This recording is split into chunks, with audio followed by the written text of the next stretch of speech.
오늘 본문을 보게 되면 모세가 이 세상을 떠나기 직전에 가나안의 입성을 앞두고 있는 이스라엘 백성들에게 유언적인 메시지를 남깁니다. 그런데 이 유언적인 메시지의 중심 내용이 뭐냐 그러면 내 하나님 여호와를 잊지 말고 기억하라는 것입니다. 내 하나님 여호와를 잊지 말고 기억하라.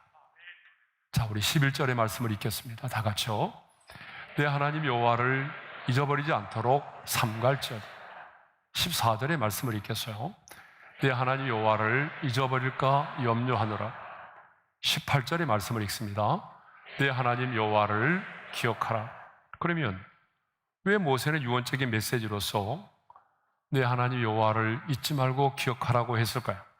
그것은 약속의 땅 가나안 땅에 들어갔을 때에 하나님을 잊지 않고 살아야 하나님의 백성이라고 하는 자신의 정체성을 지키며 살아갈 수가 있기 때문입니다. 하나님을 잊지 않고 살아야 약속의 땅 가나안에 들어가서도 마음이 교만하지 않고 언약의 말씀대로 행하시는 신실하신 하나님의 축복을 누리며 살 수 있기 때문입니다. 그런데 만일 이스라엘 백성들이 여호와를 잊고 살아간다면 어떻게 될까요? 하나님을 잊고 살아간다면 하나님과 멀어질 수밖에 없고 결국은 타락하여 멸망에 이를 수밖에 없겠죠. 그래서 19절과 20절에 보게 되면 반복해서 멸망하게 될 것이라는 말씀을 반복해서 말씀하고 있어요. 그러면 이렇게 모세로부터 유언적인 메시지를 들었던 이스라엘 백성들은 내 하나님 여호와를 잊지 말라라고 하는 이런 유언적인 메시지를 들었던 이스라엘 백성들은 가나안 땅에 들어가서도 어떻게 했을까요? 정말 이 말씀대로 여호와 하나님을 잊지 않고 살았을까요? 아닙니다. 그들은 가나안 땅에 들어가서 얼마 되지 않아서 하나님을 잊고 말았어요.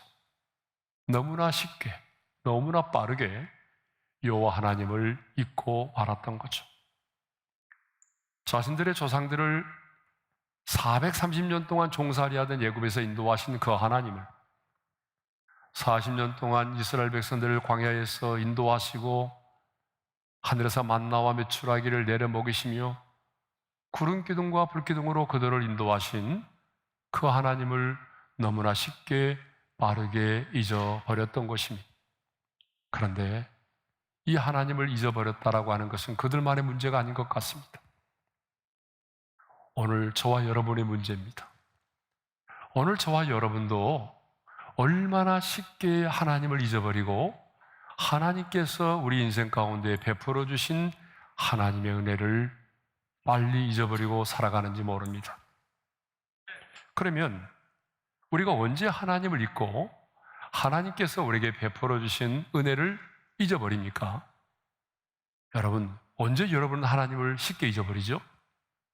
첫째로 마음이 교만하여질 때입니다. 자, 언제라고요? 마음이 교만하여질 때.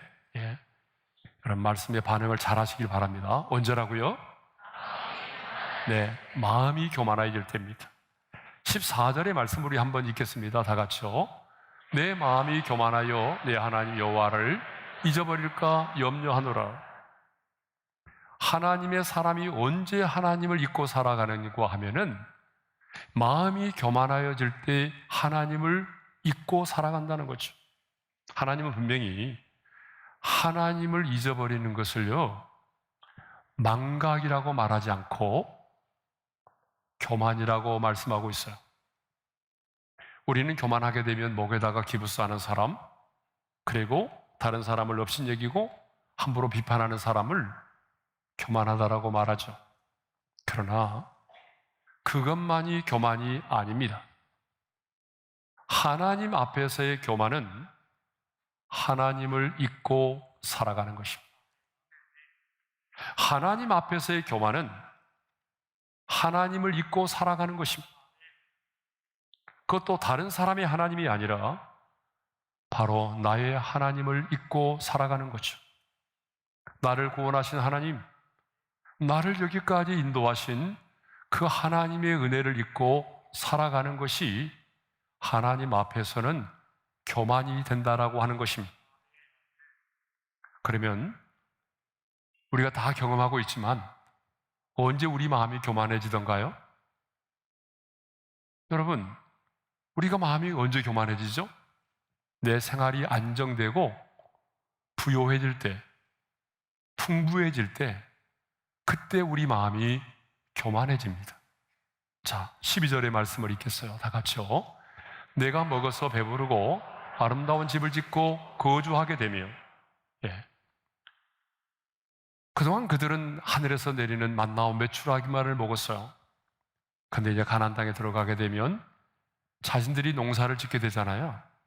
그러면 자신들이 선수 지은 농사를 짓게 되면 그 농사의 열매들을 먹게 되겠죠. 그동안 그들은 텐트를 치고 광야를 나그네처럼 살아왔어요. 그런데 이제 가나안 땅에 들어가게 되면 그들은 자신들의 아름다운 집을 짓고 안정적으로 거주하게 되겠죠. 그리고 13절과 14절에는 이렇게 말씀하고 있어요. 다 같이요. 또 내 소와 양이 번성하며 내 은금이 증식되며 내 소유가 다 풍부하게 될 때에 내 마음이 교만하여. 자, 이제 들어가서 어때요? 소와 양이 번성하고 은금이 증식되고 자신의 소유가 많아지게 되면은 마음이 교만하여 질 거라는 얘기입니다. 여러분, 실제로 목회하면서 보니까요, 고난 때문에 하나님을 잊고 하나님을 떠난 사람은 많지 않습니다. 많은 것처럼 보이지만 실제로 그러지 않아요. 대부분 삶이 좀 안정되고 풍성해질 때에 마음이 교만하여 하나님을 잊어버리고 하나님을 떠납니다. 그래서 예수님도 부자에 대해서 이렇게 경고하셨어요. 다 같이 읽겠습니다. 낙타가 바늘귀로 들어가는 것이 부자가 하나님의 나라에 들어가는 것보다 쉬우니라. 사도 바울도 돈에 대하여 이런 경고를 했죠. 다 같이 읽겠습니다. 돈을 사랑함이 일만하게 뿌리가 되나니 이것을 탐내는 자들은 미혹을 받아 믿음에서 떠나 많은 근심으로써 자기를 찔러도다. 돈을 사랑하지 말라고 말하죠. 왜 우리가 돈을 사랑하면 안 되죠? 그것은 그 돈을 사랑하게 되면 거기서부터 1만 가지 악이 생겨나기 시작한다는 거죠. 1만 가지 악의 뿌리가 된다는 거죠. 여러분, 실제로 우리들 주변을 보세요. 그 돈 때문에 서로 미워하고 돈 때문에 서로 반목하고 갈등하는 사람들이 얼마나 많아요. 여러분, 그 돈 때문에 누군가를 죽이는 사람들도 있잖아요. 돈 때문에 아내가 남편을 죽이고 남편이 아내를 죽이고 자식이 부모를 죽이는 그런 경우들이 비일비재하지 않습니까? 그래서 성경은 우리에게 돈을 사랑하지 말라고 말해요. 돈을 사랑하지 말아야 되는 또 하나의 이유가 뭐냐 그러면 결국은 믿음에서 떠나게 되기 때문에 돈이 많아지고 부유해지게 되면 자신도 모르게 믿음에서 떠나게 된다는 것이죠. 그러므로 우리는 가난을 무조건 경건하게 생각해서도 안 되고 부하려고 하는 그 자체를 죄악시 여겨서도 안 된다는 것입니다. 그보다 더 중요한 것은 뭐죠? 돈을 사랑하지 않는 것입니다. 왜냐하면 그 부요함 때문에 마음이 교만하여 하나님과 멀어지게 되기 때문이죠. 돈은 사랑의 대상이 아닙니다. 돈은 정복하고 다스려야 할 대상입니다. 돈은 인격이 없어요. 그러니까 우리가 사랑해야 할 대상이 아니라고 하는 것입니다. 자, 사람이 언제 교만하여 하나님을 잊고 떠나갑니까? 내 생활이 안정되고 부요해질 때, 삶의 모든 것이 풍성해질 때에 하나님을 잊고 하나님을 떠나간다는 거죠. 자, 두 번째로 나의 능력과 나의 힘을 의지할 때입니다. 여러분, 17절의 말씀을 우리 함께 읽겠습니다. 다 같이요.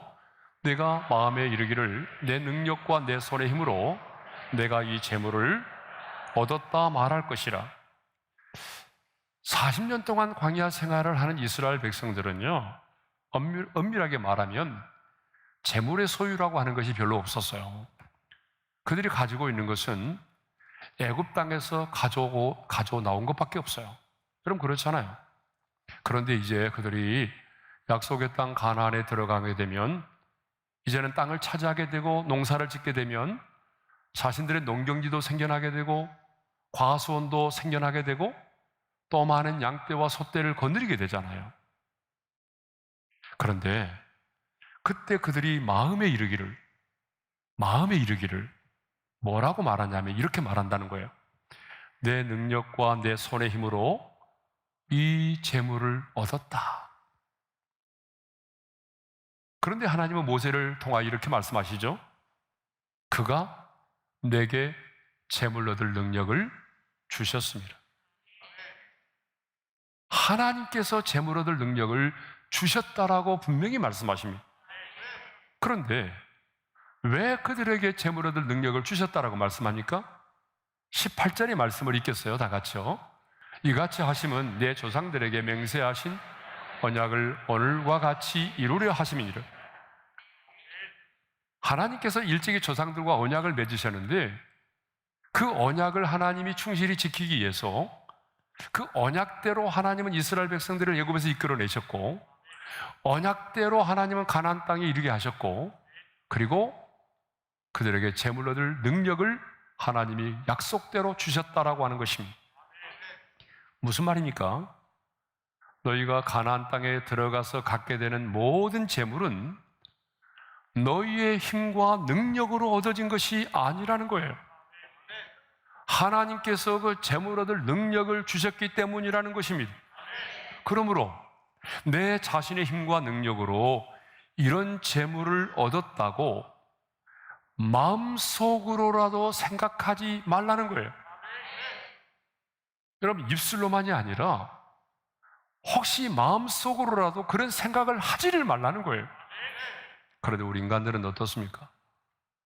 자기 스스로의 힘과 능력으로 이 모든 재물을 얻었다라고 생각합니다. 자신의 힘과 능력으로 이 모든 성공을 이루었다라고 생각합니다. 자기 스스로의 힘과 능력으로 자수성가했다고 말하죠. 그런데 여러분 정말 그럴까요? 물론 그 사람이 그 분야에 있어서 전문가가 되기까지 얼마나 많은 노력과 수고가 있었겠습니까? 그런데 여러분 다시 한번 하나님의 관점에서 한번 생각해 보십시오. 정말 그럴까요? 하나님께서 그 사람에게 건강을 주시지 않았어도, 하나님께서 그에게 그러한 기업을 주시지 않았어도, 하나님께서 그의 주변에 좋은 사람들을 붙여주시지 않았어도, 하나님께서 그에게 그러한 은사와 능력을 주시지 않았어도, 여러분 그러한 성공을 스스로 이룰 수 있었을까요? 그 많은 업적과 성취를 스스로 만들어낼 수 있었을까요? 여러분 스스로의 힘과 능력으로 이 모든 것을 이루었다고 생각하십니까? 하나님 앞에서는요, 이것처럼 교만한 것이 없습니다. 하나님 앞에서는 이것처럼 교만한 것이 없는 거예요. 우리 인간이 언제 하나님을 잊어버리고 하나님을 떠나갑니까? 하나님이 아닌 내 힘과 내 능력을 의지할 때입니다. 그러면 요 하나님을 잊지 말라고 했는데 요 하나님을 잊지 않는다라고 하는 것은 구체적으로 무엇을 의미할까요? 첫째로 구원의 은혜를 잊지 않고 기억하며 사는 것입니다. 자, 본문 14절의 말씀을 우리 함께 읽겠습니다. 다 같이요. 내 마음이 교만하여 내 하나님 여호와를 잊어버릴까 염려하노라. 여호와는 너를 애굽 땅 종되었던 집에서 이끌어내시고, 하나님께서 애굽 땅 종되었던 집에서 이끌어내셨다라고 말씀하고 있어요. 신명기 5장 15절에도 이런 말씀이 있습니다. 우리 함께 읽겠습니다.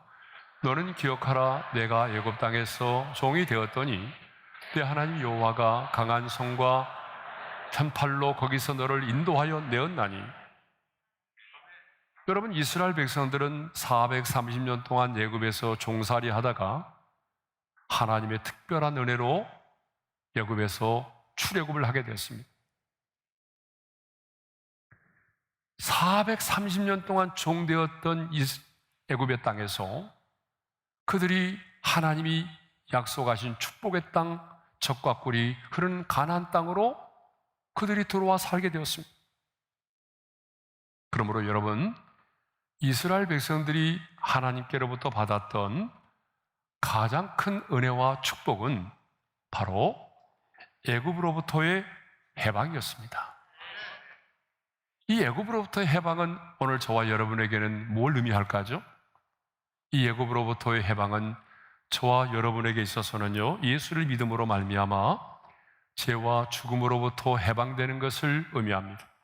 한마디로 말하면 예수를 믿음으로 말미암아 구원받았음을 말하죠.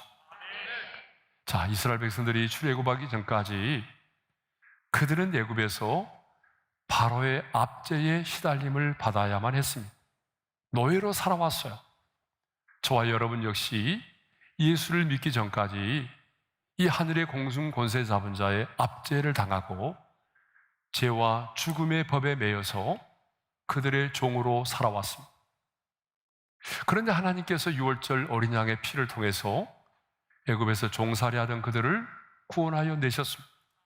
마찬가지로 하나님께서 당신의 아들 예수 그리스도의 십자가에 그 흘리신 그 보혈의 피로 말미암아 하나님이 저와 여러분들을 구원하여 내셨습니다.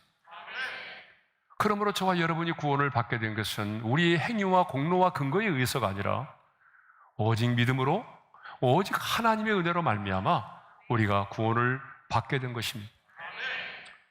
그렇다면 우리는 평생 사는 날 동안에 나 같은 죄인을 구원해 주신 하나님의 구원을 잊지 말고 살아야 합니다.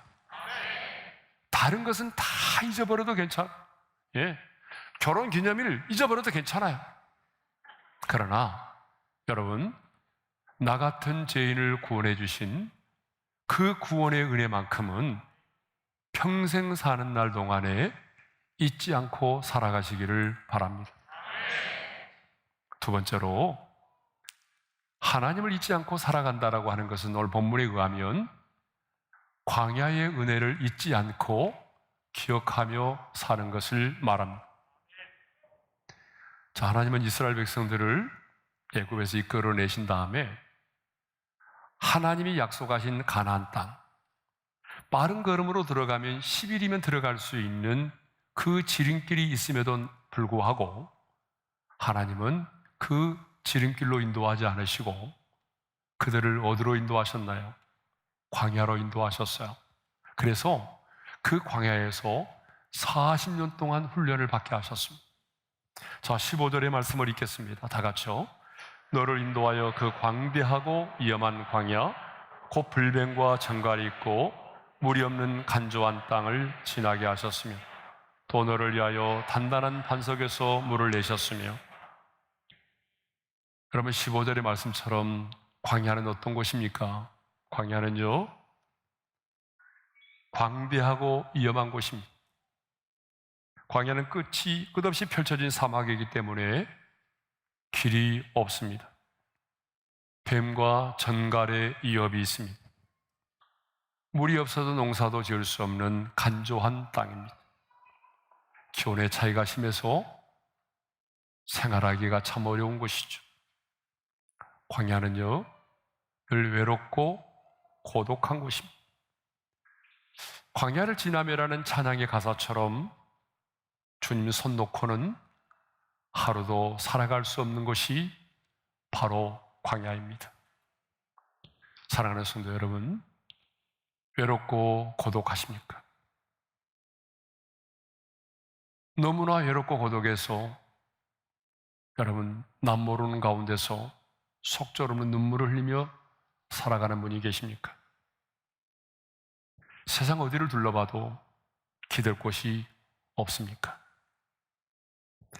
인생이 너무나 힘들어서 살아갈 용기마저 잃어버리셨습니까?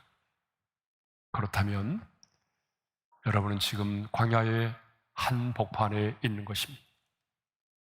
오늘 우리가 만난 인생의 고난과 역경은 지금 우리가 광야의 한복판에 있음을 말합니다. 성도들을 보게 되면 아주 오랜 세월 동안 광야의 한복판에 계신 분들이 있습니다. 왜 하나님은 우리에게 이렇게 힘들고 어려운 광야를 통과하게 하실까요? 왜 하나님은 그렇게 빨리 들어갈 수 있는 지름길이 있음에도 불구하고 지름길을 놔두시고 우리의 인생을 광야로 인도하셔서 이 광야의 한복판에서 훈련을 받게 하실까요? 자, 모세는 그 이유를 이렇게 말씀하고 있어요. 16절의 하반절의 말씀을 읽습니다. 다 같이요. 이는 다 너를 낮추시며 너를 시험하사 마침내 내게 복을 주려 하시며느니라. 따라서 합시다. 이는 다 너를 낮추시며, 낮추시기 위함이라는 거예요. 그들이 고통받는 것을 좋아하셔서가 아니에요. 여러분, 우리 육신의 부모도 자녀가 고통받는 거 좋아하지 않잖아요. 자녀가 고통을 받으면 부모는 더 큰 고통을 당하는 거잖아요. 그럼에도 불구하고 하늘에 계신 우리 아버지 하나님은 왜 우리에게 이 힘들고 어려운 광야의 생활을 허락하실 거예요? 그것은 우리를 낮추시기 위함이라는 거예요. 인간의 한계를 깨닫고 하나님만 의지하도록 하기 위함이라는 것입니다. 많은 분들이 물어봐요. 목사님, 저의 광야 생활은 언제 끝나죠? 저의 광야의 생활은 언제 끝나는 거예요? 제가 확실한 대답을 드리겠습니다. 당신의 광야의 훈련은 언제 끝이 납니까? 낮아질 때 끝이 납니다. 하나님은 우리가 하나님 앞에서 철저하게 낮아질 때까지, 하나님 앞에서 철저하게 항복당할 때까지, 주님, 이제 나는 내 힘으로는 살아갈 수가 없어요, 주님 도와주시지 않으면 나는 하루도 살아갈 수 없어요, 나는 고백이 나올 때까지 우리를 훈련하십니다. 하나님은 오늘 또 우리의 교만한 마음을 낮추시기 위하여, 아니, 자신의 한계를 철저하게 깨닫고 하나님만 의지하도록 하기 위해서 하나님의 도우심이 없이는 하루도 살아갈 수 없는 광야로 우리를 인도하시는 것입니다. 그러므로 여러분, 우리가 잘 부르는 찬양의 가사처럼 왜 나만 겪는 고난이냐라고 불평하지 마십시오. 왜 나에게만 광야의 생활을 허락하시느냐라고 항변하지 마십시오. 하나님께 붙들림받아 한 시대에 쓰임을 받았던 모든 하나님의 사람들은 한결같이 광야를 통과했던 사람들입니다. 하나님은 분명한 목적을 가지고 우리를 광야로 인도하십니다. 그 목적이 무엇입니까? 우리를 낮추심입니다. 그런데 왜 낮추십니까? 하나님께서 우리를 낮추심에도 목적이 있다는 거예요. 왜 하나님이 우리를 낮추십니까? 마침내 복을 주시기 위함이라는 거예요. 다시 한번 16절 하반절의 말씀을 읽겠습니다. 마침내 내게 복을 주려 하시면은, 광야를 통과하게 하신 하나님의 궁극적인 목적은 우리를 낮추사 마침내 복을 주려 하시기 위함입니다. 마침내 복을 주시기 위해서 광야 생활을 통하여 우리를 낮아지게 하시는 것입니다. 왜냐하면 우리가 낮아짐이 없이 복을 받는다면 우리는 그 복을 받아도 그 복 때문에 도리어 교만하게 될 것이고, 나중에는 주신 복마저 빼앗기게 되고 비참하게 될 것이기 때문이죠. 그러니까 여러분, 복을 받는 게 먼저가 아닙니다. 낮아짐이 먼저입니다. 낮아진 상태에서 하나님이 주신 복을 받아야 그 복이 진정한 복이 될 수가 있는 것입니다. 저와 여러분을 향한 하나님의 마음, 저와 여러분을 향한 하나님의 소원은 마침내 복을 주시는 것입니다. 그런데 하나님은 복을 주시기 전에 우리를 낮추시는 훈련을 하십니다. 광야 생활을 통하여 철저하게 내가 낮아지고 깨어지고 하나님 앞에 항복당할 때 하나님은 마침내 우리에게 복을 주십니다. 그러므로 사람의 끝이 하나님의 시작이 되는 것이며, 광야의 생활이 우리에게는 하나님의 은혜의 시간이요 축복의 시간이 되는 것입니다. 그러므로 광야의 생활 중에, 아니 내가 지금 광야의 한복판에 있을지라도 나를 구원하신 하나님, 여기까지 나를 인도하신 하나님, 마침내 나를 낮추시고 나에게 복을 주실 그 하나님을 잊지 않고 기억할 수 있기를 바랍니다.